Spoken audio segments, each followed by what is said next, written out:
Hi everybody, it's Tamar Rothenberg from Miami, and this week we see PARASHA Vaetchanan. So PARASHA Vaetchanan, what is it about?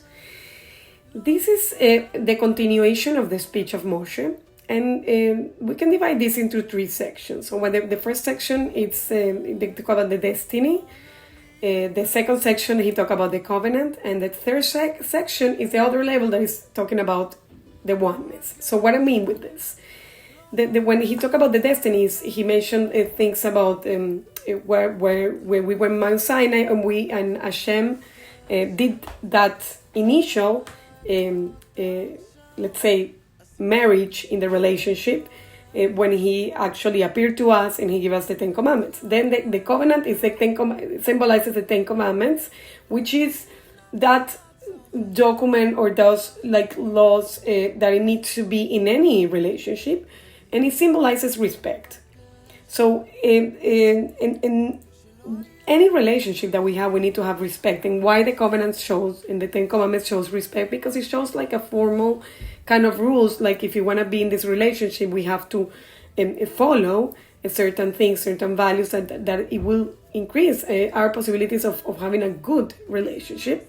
And also we have it in a normal marriage. And then it's the other level that is oneness. That is when we connect deeply to Hashem and we give love, eternal love, and we trust Him completely, and we became one.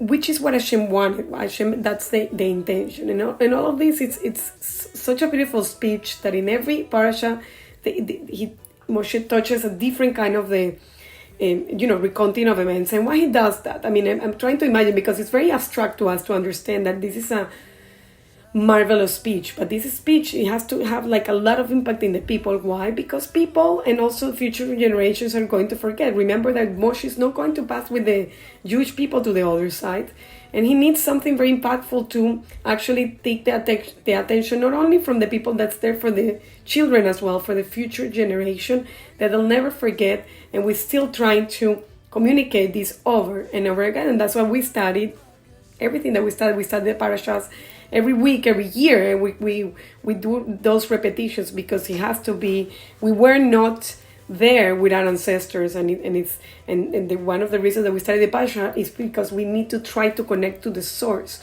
When we need to try to connect to the source, we're looking that connection with Hashem, and we need to do this proactively. Why? Because we live in a mundane world, and we do things every single day that will detach us from connecting with Hashem, and we have to accept that as normal. It's not because we are bad people, we're humans. We need to do an extra effort and try to connect to the source, and that's one of the reasons that I also started doing these video parashas every week, because I was trying to connect to the source. I was trying to understand, and delivering to the people that is watching, gave me a purpose to keep doing it. But I actually started doing it because I wanted to have that connection and to understand why it's so important that we refer to the source, that we refer to years and years of tradition and connections that we need to, because it's like the Holocaust story. It can happen again, and we need to remember that we are the Jewish people, and that Hashem chosen us for a reason,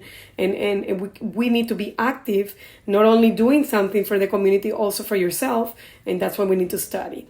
And that's one of the main reasons that I get inspired when I learn, and I try to every week and every year that I learn something new every time, trying to connect with the source. And it's so important to do it right now as well, because we are facing challenging times in Israel, also in United States, with all the anti-Semitism that is around. It's so important to try to connect to the source, so we can have those three things with Hashem.